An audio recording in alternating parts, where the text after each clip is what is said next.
Hello and welcome.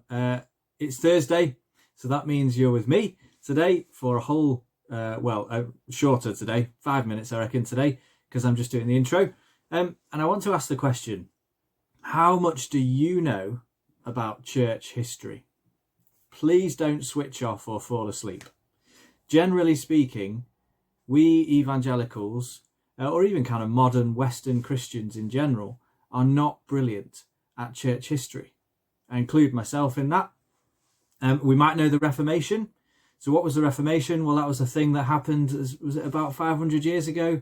Something to do with Henry VIII wanting a divorce. We might have heard of Thomas Cranmer. There was a problem with the Pope.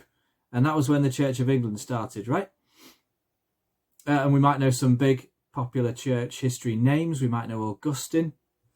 We might know Cranmer, Luther, Calvin, Aquinas, Wycliffe, Bunyan, people like that. But notice they're all in quite a condensed period, apart from Augustine, of history.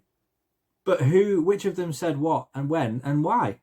We might have seen their quotes on Google Images of, Bible quotes and quotes from the ages that give us comfort and stuff, like little bumper stickers. But what was the context of those quotes that we love so much?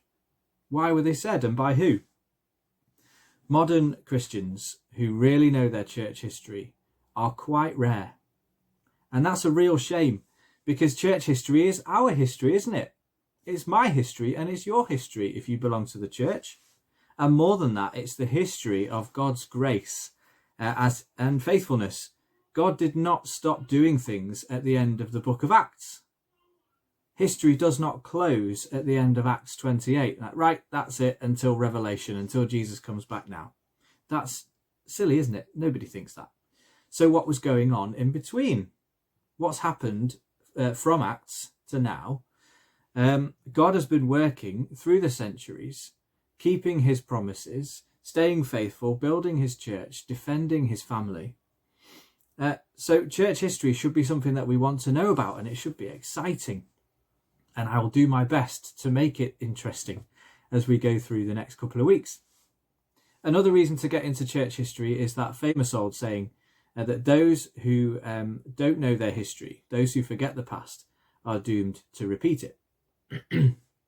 You would not believe how many of the errors we see in the modern church are just ancient heresies and mistakes from the past that have been dealt with already by the church. Ancient heresies come and go, and they often have new, flashy names, but it's the same old gospel-twisting lies underneath. And knowing what the church has faced in the past and what was decided back then, that really helps us to deal with those problems in the present. And it encourages us that actually we're not alone. We're not the first to experience these issues. And the final reason for now to get into church history, because there are lots of them, is that it will give you confidence in what's true. And it will help you to answer, it will help you to answer some of the claims that have seeped into popular thought through TV shows, documentaries on the History Channel, and books. Writers like Dan Brown. So some people, believe it or not, think that what Dan Brown wrote about Christianity is all actually true. So you take the example of a secret church council that decided, well, these are the books that we want in the Bible because they suit what we want to do. These are the books we don't want in the Bible. They don't work. And they burn them and they made the Bible. Did that really happen? Yes? No? How do you know? How are you going to answer your friend who says, well, I've just read that in Dan Brown. Did it happen or not? Well, church history will answer that one for you. Or what about the claim that the names on the Gospels, Matthew, Mark, Luke and John, well, they're not really the names of the men who wrote them. They were written by other people. We don't know who wrote them. And then there are other Gospels, aren't there? Well, why aren't they in Scripture as well? What's the Apocrypha? Why do Catholics have that? Roman Catholics, we don't. Protestants don't. And hasn't the Bible been changed so many times over the years that actually we don't really know what it said originally? And weren't the first 5 books of the Old Testament, they weren't written by Moses. They were written during the exile in Babylon, right? Well, I don't know, maybe you don't care about the answers to those questions, but what happens if a friend asks you? Church history will help you in so many ways. So, I've decided to do a little series on, you guessed it, church history, which I hope will be informative and interesting. We're not even going to try and cover the whole scope of what happened between Acts and now, because I think we're better on our history since the Reformation until now anyway. So we're going to go before that, earlier than that. And we're going to focus on the really early church. We're going to see how doctrines emerged and how they were fought for and what different people said.